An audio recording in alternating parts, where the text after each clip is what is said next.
The Tao of Self-Confidence, Episode 57. Welcome to the Tao of Self-Confidence, where I share stories of successful women finding their inner journey to self-confidence 5 days a week. Subscribe to our newsletter by visiting thetaoofselfconfidence.com. Well, hello, friend. Welcome to the Tao of Self-Confidence, where I share stories of amazing women who have discovered their inner journey to self-confidence. I'm your host today, Sheena Yap-Chan, and today I have a special lady on today.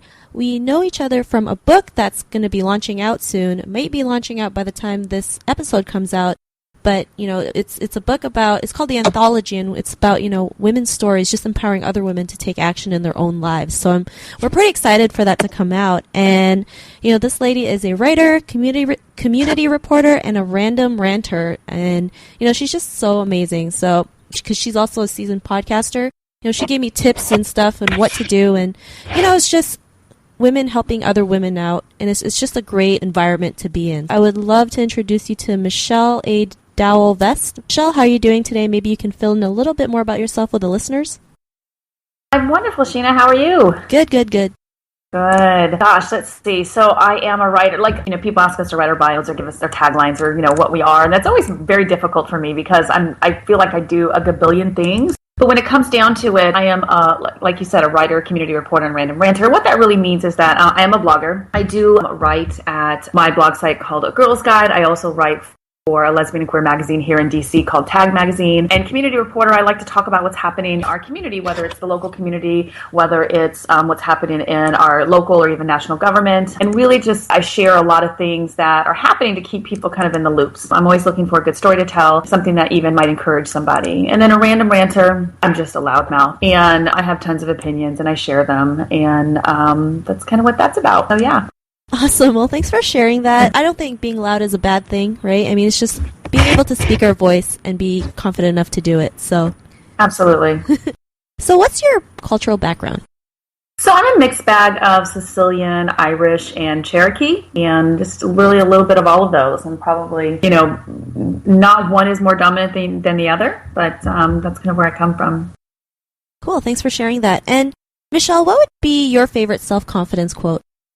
My favorite self-confidence vote would be that my voice matters. It took me a long time to find my voice and even longer to believe that it mattered. And I think that a lot of women go through that, especially when you have had difficult or challenging things happen in your life. Oftentimes we're silenced by those challenges. And if we don't go through a process of discovering our voice, oftentimes messages that we're supposed to give the world just don't get told. And so my favorite self-confidence quote is that my voice matters.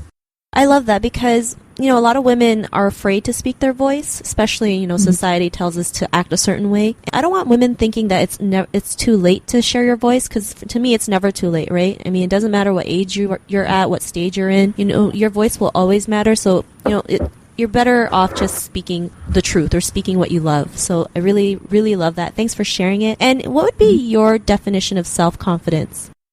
My definition of self-confidence is the ability to show up unapologetically in your truth and transparent to the world. To really just stand naked in who you really are without feeling the need to apologize for it. Thank you. You know, I think as women, we're known to apologize for every single thing. I don't know if you're like that, but I, you know, sometimes when I go to the store and I accidentally bump into someone, it's like I apologize right away. And you know, unconsciously, like, it's not like I did it on purpose, but we're just so programmed to just keep on apologizing for stuff, even if it's not our fault. So I really love that you said that, you know, you can speak your voice unapologetically. I was trying to say that, like, really fast, but it didn't work out. It's not one of those words. Yeah. It's like those tongue twisters. But, no, I really love that definition, and I'm glad you said that to our listeners, right? So what was your life like before the discovery of self-confidence?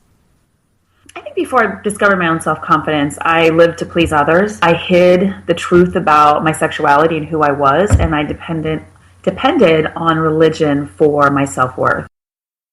Wow. Sorry, I kind of had a little.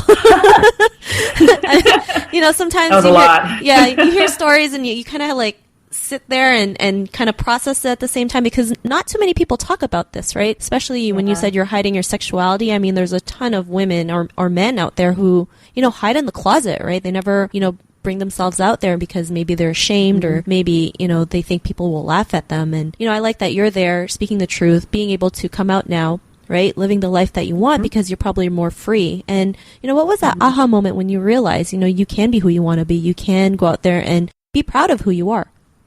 Gosh, there was, when you asked me this question before, I sat with it for a minute and I had to, there's not just one, maybe some people just have one aha moment where their life changes forever, but I actually had a series of them. I think one of them is when I came out, right? And I decided that my truth is more important than others' opinions of it. And I was able to stand in that truth and go, this is who I am. I don't really care what you think. You don't get to tell me what my life should be, and you don't get to set the rules for my life. And then that happened when I was about 32. And just a little bit of background from it. I come from a background of, I was raised in the church. I spent a lot of time in the church. And it was kind of a mix of Southern Baptist, Assemblies of God, and Kojic Pentecostal. So it's, that very holy roller type of, Jesus freak kind of mentality where, you're supposed to be totally sold out to God and everything that is not in the church is of the world and it's bad for you and you're going to hell. It was really like that kind of upbringing. And so for me to come out as a gay woman in that environment, or to kind of separate because I knew that I was gay and I needed to come out, that was a long process for me. And I didn't come out until I was about 30.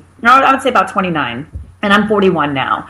So it took me a long time. It took me more than one marriage because I really, really, really tried to be straight. I tried to, live the life that I was supposed to live according to other people. And when I just couldn't do it anymore, I really decided that, my truth is more important than others' opinions of it.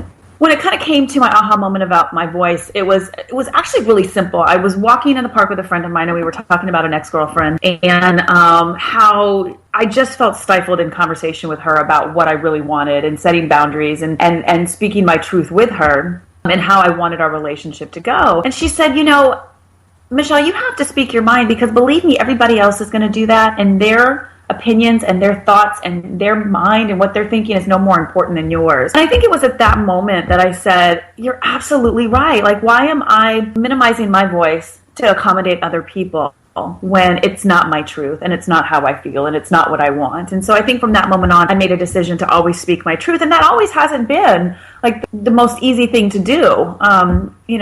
Sometimes people don't like it when you speak your truth or when you set boundaries or when you, say this is what's okay with me and this is what's not. I think another time that my aha moment is when I decided that religion was more of a control mechanism than a path to freedom. I learned really at that point to trust my own intuition and my own understanding of the world. And that came from actually attending Bible college for about a year. I went in like this diehard Christian and I came out this agnostic with so many more questions and so much more doubt about what I had been taught about faith and about religion. And I think from that moment on, I decided that I didn't identify with the Christian faith anymore. I didn't want to be part of that. And it wasn't conducive to my personal freedom, regardless of what they taught me about Christ and about, that whole process of salvation. It didn't resonate with me anymore. And then I think the final aha moment for me was that when I decided that my joy and my happiness was more important than holding on to pain that was caused to me by others or lies that I had believed about myself. And I think that was the final straw for me was, we go through life and we go through circumstances and we hold on to pain and we hold on to things that have created what we think about ourselves. And so when I figured out that a lot of what I believed about myself and a lot about what I believed about the world was not reality and it was a lie and it wasn't the truth about it, I sat down this path to really dissect my life and how I was showing up in the world and to recreate truths about what I had previously believed about the world and myself. And I think that was my final aha moment, which has kind of brought me to where I am today. Awesome. Well, thanks for sharing those series of aha moments. I love that you said you had not just one, but a series, because some women might have one or two or three or 100, right? And, especially when it comes to speaking your voice and pleasing others, as women, especially if we have a significant other, we tend to, please the partner, right? Maybe because we're afraid if we rock the boat, they might leave us, right? I've been guilty of it, right? I would always never want to fight with a boyfriend because I was always so afraid that he might leave me, right? And in the end, it still didn't work out. So, you're better off just speaking your voice. And, if that person cannot accept you for who you are, then that's not the right person for you, right? So exactly. I'm glad you mentioned that. So what's your life like now after all those series of aha moments? Life after discovering kind of and again, it's been a journey, right? It's been not one but a several. And so, specifically after the last point that I made, where I kind of set on this journey to rediscover things about myself, and that has been challenging. So deciding to be authentic and live in self-confidence really is just the beginning of a long journey of discovering patterns of self-sabotage, and then relearning new tools of self-confidence. So you got to undo what you did, what you had, and then you have to relearn how to walk in the world with confidence. It's hard to look at our pain, and it's hard to face it. And sometimes it's hard to face the things we've done, or it's hard to face, even the things that we've done to ourselves, let alone other people. It's even harder to sit in it and to be present with it. But it's the standing in it, it's being present with it that teaches us the most about ourselves. And so I'm grateful for those moments. I learned who I was there. It was those, through those relearning of how to show up in the world with self-confidence and using my voice. That's where I really learned who I was. And so I'm grateful for that. Awesome. Well, thanks for sharing that. And, not too many people realize they have to unlearn and relearn a lot of things to get the positive programming in their minds, right? Yeah, exactly. Kind of like a computer, right? If you have a virus, it's just going to spread. But if you, reformat it, take it out, and put new stuff in, that's how it works, right? That's how our brains work. So thanks for sharing that. And to the woman who's listening to your story, she's pumped, she's inspired because, if she sees what's possible in you, then she can see what's possible in herself. And she's in her own journey of self-confidence. What would be that one tip you would give to her? I think that you have to always find the source. So I would say to look for and find the source of your lack of self-confidence. Where did it begin? Who contributed to it? When did you decide that they were right? Why did you decide that they were right? Why did you believe them? So you got to find that source of where your lack of self-confidence came from. And after you find the source, then I need you to, this is what I did, right? So I sat with it.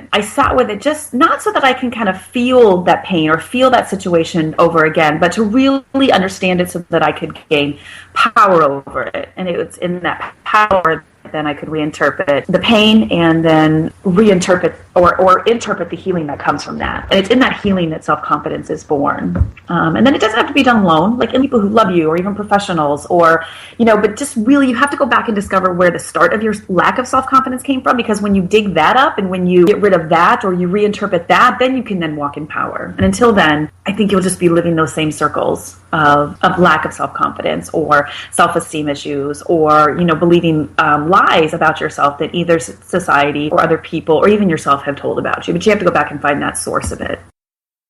Awesome. Well, thanks for sharing that. And Michelle, if anybody wants to get to know you a little bit more, check your rants, your reports, where can we connect with you? Is there a website, any social media profiles? Sure. There's a couple of things. So my Twitter is A Girl's Guide, and it's spelled AGURLZGUIDE. And my website is agirlsguide.org. It's the same spelling, AGURLZGUIDE.org. And you can also find, I'm launching a new business in January called City Nooks. It is a travel magazine, an online travel agency, something that I've been wanting to do for a long time. I figured I would take what I love to do, what I want to do more of, and what I'm passionate about, which is writing. I want to travel more, and I love encouraging people, and marry those three things and create an online travel magazine and agency. So you can also find me at City Nooks, CITINOOKS.com. And I'm on Facebook at Michelle A. Dowell-Vest, DOWELL-VEST. Awesome. Well, I'm pretty sure your newly launched business in January is going to just take off, right? Because, you're so passionate about it. I just believe it's going to be a success. So thank you. You're welcome. To the listeners out there, feel free to head over to thetaoofselfconfidence.com and search for Michelle's name. Her show notes will pop up along with everything else we talked about. And I just want to thank Michelle for taking the time to share her story with us. It was a very amazing story. I just love that you were able to come out of a dark time, be able to speak your voice now. So thank you, Michelle. Thank you. And thank you for the show. I think that it is very much needed. And I know that a lot of women are going to be encouraged by what you're doing here. So thank you, Sheena, for believing in yourself enough to launch this podcast. I think it's amazing. Well done. Thank you. I truly appreciate that. And to the listeners out there, be on the lookout for another new episode of the Tao of Self-Confidence, and we'll talk to you soon. Bye for now. Bye. Thank you for listening to another amazing episode of the Tao of Self-Confidence. Check out our resources to help you jumpstart your inner journey to self-confidence by visiting thetaoofselfconfidence.com.